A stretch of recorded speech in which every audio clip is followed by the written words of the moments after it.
Body buried in Evergreen Cemetery? I would have no objection, but that body's been cremated. I see.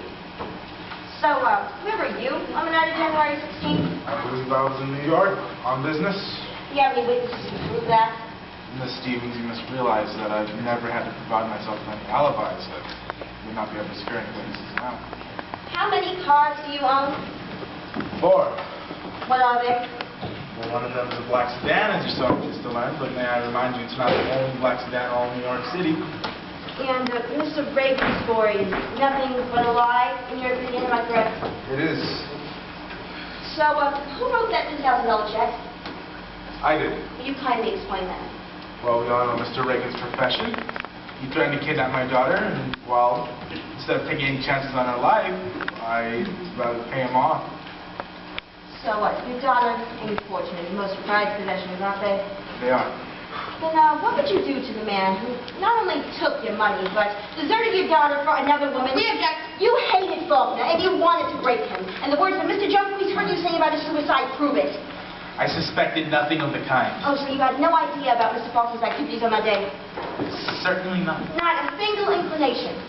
None. For example, you didn't notice when Mr. Faulkner made a $25 million transaction from your bank to the bank in West Paris? I never heard of it. Oh, are you sure? Because I think you did. I killed him. I killed Bjorn Faulkner. God help me. I helped that man to kill him. What is Please, He killed Faulkner because he lied. He knew about the $10 million because I told him. You shall have a seat, Mr. Jumphreys. That is all. No more questions? No more questions for us either, Your Honor. Mr. Jumphreys, please stay. You watch suffer in my courtroom, Mr. Jumphreys. So, you told Mr. Whitfield about the transaction? He asked me many times about the $10 million. He asked me where it was spent. How was I supposed to know it was a secret? That night I told him about the $10 million. That night, January the 16th at noon. You told him at noon? Yes. That's all, Mr. Jumphreys. Mr. Jumphreys, was there anyone in the room with you when you told Mr. Whitfield about the transaction? No. So then it's your word against Mr. Whitfield's. Yes. That is all. The defense rests. Are there any more witnesses? No. The defense attorney may now proceed with the closing argument. Your Honor, ladies and gentlemen of the jury, before you pronounce your verdict on Karen Andre, think first of the verdict on Bjorn Faulkner. Do you believe that he was the type of man that would bow, renounce, and repent? Because if you do, then she's guilty. But if you still believe that in this half-hearted world of ours, a man can be born with life, singing in his veins, a scoundrel, a swindler, a criminal, but still a conqueror, if you value a strength that is its own motive, a spirit that is its own law, then if you are able to admire a man who, no matter how many mistakes he may have made, stay true to his essence, if you yourself have ever longed for greatness or for a life beyond the lives around you, if you've ever felt a hunger for which great timidity could not satisfy, then you will understand Bjorn Faulkner. And if you do, then you will understand the woman who was his priestess.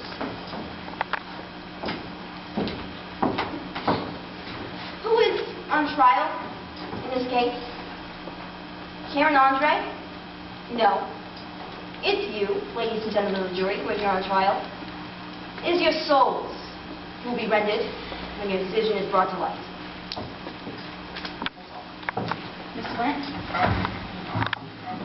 Your Honor, ladies and gentlemen of the jury, for once, I agree with the defense counsel. Two very different types of humanity are opposed in this case, and your verdict will have to decide which you choose to believe.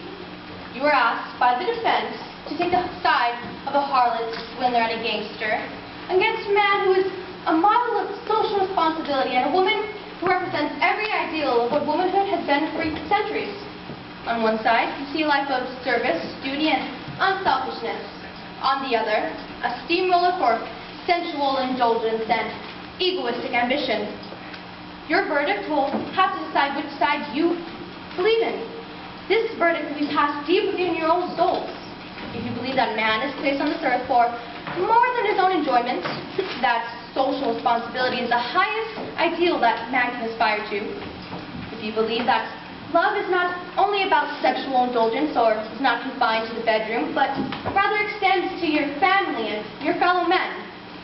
You believe that a man like Bjorn Faulkner will be brought to bow before these standards?